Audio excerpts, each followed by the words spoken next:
Hi, everybody. Welcome to our legions of fans at the world's greatest podcast, the Pod Podcast. We're here with Lauren from House Party. I'm excited about this one. I think this is a lot of fun. It's a perfect time of year to be having this conversation. There's a lot of parties this time of year. Lauren, you have reimagined this category. It's been around for a while in terms of conventional products, but you've done a lot of moving and shaking to make this a lot more interesting. So let's hear from you. Let's hear about what got you into this and talk about your product and why it's so cool. Well, first of all, thank you, Peter, for having me on the podcast. I'm so thrilled to be, partnering with Pod Foods and just grateful for the opportunity today to tell more about my story and my product. But yes, so I have two jars here actually. Got them ready. This is my product, House Party Cheesy Dip. We have two flavors, a jalapeno cheddar flavor and then a mild cheddar flavor. And we are making cheesy dip from vegetables. So there is whole jalapeno pepper, potatoes, carrots, onion powder, garlic powder, tomato, all packed into each jar. And surprisingly, there's also B vitamins as well. You'll get about 30% daily value of B12. You'll get B6, B2, all sorts of good stuff. The product is also top 9 allergen free, so it's super classroom friendly. Kind of a great segue. You mentioned it's party season, right? We are going to Halloween parties this weekend. We've got back to school parties. We've got football Sundays, Thursdays. We've got basketball starting up soon, and so there is so many opportunities to have house party cheese dip on the table. Yeah. I mean, it sounds like, there's a lot of products that are considered better for you, right? Better for you version of something really unhealthy, right? Right, But right, sometimes it's 100%. like a little bit better for you. It's still not Yeah, particularly healthy. But right. with your product, I'm not a doctor, but it seems like it's Me actually either. healthy. Like it seems like it's not just a little bit better for you, but it's actually good for you. Thank you. I love that you called that out. I joke a lot. You'll hear me say there's so many vegetables in our sauce. It's basically a salad. That's kind of like become my go-to tagline. And it's a little cheeky, it's a little silly. We all know that this is not a literal salad, but to your point, it really is made from vegetables, and we're using a lot of whole produce as well, which is actually quite expensive and difficult to work with, hard to get that same kind of glossy, cheesy like texture. But there's a lot of intentionality in the ingredient profile. But on the contrary, you'll see on the packaging again, that's actually not what I'm leading with, right? I think there is all of this, great stuff behind the ingredients. It is healthy-ish, if you will, and it truly is made from veggies. But because I'm trying to make a product that is, it's classic American junk food, it's comfort food, right? I thought about leading with that, but more importantly, I wanted people to see this and immediately feel like they're going to be in for a treat.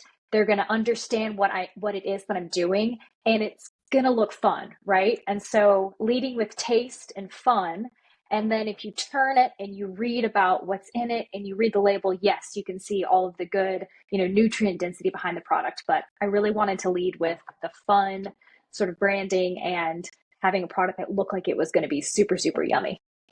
Yeah. Well, I think that you've hit the bullseye on that. So, Thank you. how did in working through the journey, how long have you been around with this, and how did you end up with that packaging design that you came up with? Yeah, it's wild.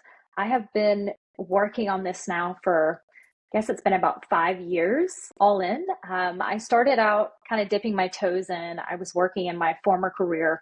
I worked in tech. I was a product designer, so very different. And so I was working, days, my regular job, and then going into a commercial kitchen at night and experimenting, working with a food scientist, trying to understand how to scale up and build a food company. So the first really year to almost 2 years was that kind of setup, kind of dipping my toes in and learning. And then I went all in.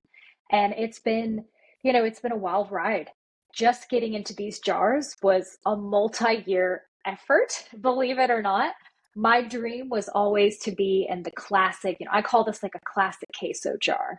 If you go to, really any grocery store, any conventional store, and you go to the chip aisle, you're going to see Tostitos cheese dip, which is what I grew up eating and completely addicted to.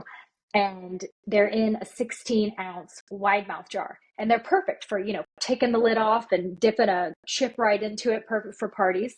But my dream was to always create a product that could go toe to toe with, a Tostitos cheese dip. And I wanted to build both a brand and a product that could, start in natural, of course, but then be ready to, jump over into conventional when we have the means to do so. And so getting this jar was so important to me, and it was quite an effort because of so many things I could get into that we probably won't have time for, but supply chain and corporate partnerships, things like that kind of all Yeah. came into play and made it really hard to get into the jar. But we finally did just in time to launch into retail, and I'm so happy about it. No, I mean, it sounds like you've got a bigger vision for where you're going with the brand, right? One of the things I say a lot is in order to really affect change in the industry, we have to be Yeah, targeting a mainstream audience.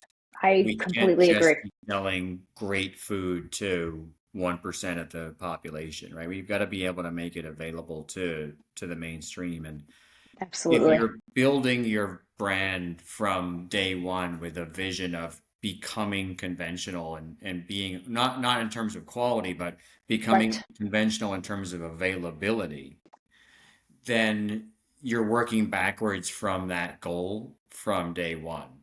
And Yep. so, I mean, I think 100%. you've got a great vision if you're already thinking that way before you get big, because a lot of Thank us you. that up I real appreciate slowly. that. So, Yes, it's a long road, right? Um, I think the food industry, it's a tough business and it's slow in a lot of ways. But I think still excited. I'm just as excited today as I was when I first started, which is crazy. Um, and I love it. I'm sure you feel the same way working in the industry. It's very unique in that yeah. regard. Yeah, I think there's a lot of people like us that would never work. Once you get into it, you'd never want to leave. I think Yeah, because once you're connected to the food supply, it's it feels very elemental. It feels very like fundamental to life, and right. Yeah, it touches. It's kind of the common denominator that touches everyone. So yeah, absolutely. I feel that way. So where do you want to go next, right? You've put a lot into this already. You've got a multi-year journey now. I mean, from our lens, you're doing well. We've launched together into Fresh Time. That's gone really well. But what's the Yes. broader, bigger picture of where you're headed next? Well, before I jump into that, I'm glad you brought up Fresh Time because I'm so excited to be in their stores. Just for a little bit of context for the audience, Pod Foods brought our product into Fresh Time. They put us in their innovation in for 90 days, as you know, and that was sort of a test to see, how we would do.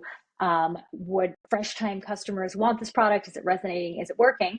And then I got the good news a couple weeks ago that it was a yes. And now we are going into the category, official reset. So we'll be on the regular shelving location. And I'm so excited. This is actually our first like key Midwest grocery store account. And so now we're able to reach people in that part of the country from a retail um, location. And we haven't had that before. So that's huge. And I feel especially excited because it's inching just a little bit closer to where I grew up. I grew up in Arkansas. I went to school in Tennessee, and I lived in Louisiana before I moved to California.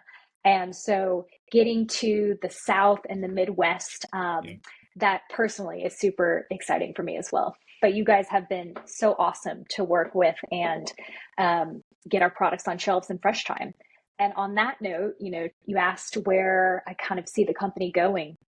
It's funny. I actually, when I started out, I had the goal of building a food service only business. And this was, months before the pandemic. Yeah. And so when the pandemic hit, that threw quite a wrench, in my plans. I had lost a lot of the test market accounts just because they were closing. Yeah. And just throughout those first 2 years of the pandemic, I had to pivot and go ahead and get retail ready sooner than I had planned on doing. But, now that I'm in retail, we've been in retail now for about a year and a half. I love it. It's expensive. It's a tough, tough channel, but it's been game changing for building like brand recognition and credibility that I didn't have before when I was only selling in food service. I love food service too, though, because food service presents such a unique opportunity to reach the masses pretty quickly. And if you're lucky, oftentimes you get to work with a chef who's going to prepare your product just exceptionally well and ensure customers have a great first experience. But retail's been wonderful too to almost support food service as well. It's building that brand, it's giving people, a place to go buy the product after, say, having it at a restaurant or eating it at a ballpark. Now they can go pick it up in a grocery store and make it at home as well. So the two are kind of working together, and I'm really excited to expand in grocery. And, I've learned a ton over the last year and a half and trying to get better at being a good partner to grocery stores. We are a super small startup, really small business. And so we have a limited budget, but I found that, doing in-store demos has gone a long way. Trying to build a relationship with the buyer, just being grateful, being scrappy, just what we can do has been paying off a ton. And so I'd like to replicate that and just build out our grocery footprint. Yeah. Well, I think it's a smart plan. I think there's a lot of people that do shy away from going into retail for some obvious reasons. It is difficult and it is Yeah. expensive. It's it's organized chaos to take product from a centralized location Yeah, that's so of a true. manufacturer, a 3PL, a DC, and then out to hundreds of stores is Right. an exercise in chaos. But what you get really retail is still the ultimate influencer, right? The Hmm. product is on the shelf at Yep. eye level in front of Right. a consumer physically, and there's nothing better than that in terms of actually building a bond between the brand and the consumer, right? Yeah. So it's 100%. it's hard, but it's worth it. And the beautiful thing is that it's not either or, right? There's direct to consumer business and food Right. service business to be had, Right. and a lot of those Yep. consumers it creates a flywheel with those consumers who want your product at the grocery store too, and Yeah. they could buy it twice. So Yep, that's so true. And we do actually offer D2C, and we ship nationwide from our fulfillment center here in South San Francisco, and that's been wonderful. In fact, like I've connected with a lot of our customers over customer service emails and chat, and it's wonderful to have people subscribing and getting their regular shipment of House Party, especially if they're not near a grocery store where we're carried. So yeah, I agree with you. I think having all three channels, if you can support that with your business, is the best way to go. cool. Well, we're excited to see where you're heading next. We're excited to help you Thank keep you. growing along the way. I think it's the type of product that belongs on the shelf someday, right next to the Tostitos in every grocery Love store it. in America. There's no reason why it That's the shouldn't be. dream. Consumers need Thank you, Peter. choice, right? And they need the standard incumbent choice, and then they Yep. need that healthier, better choice too. And you're giving them that, so that's great. Thank you. That is music to my ears. Cool. All right, see you. Good luck. Thanks, Peter.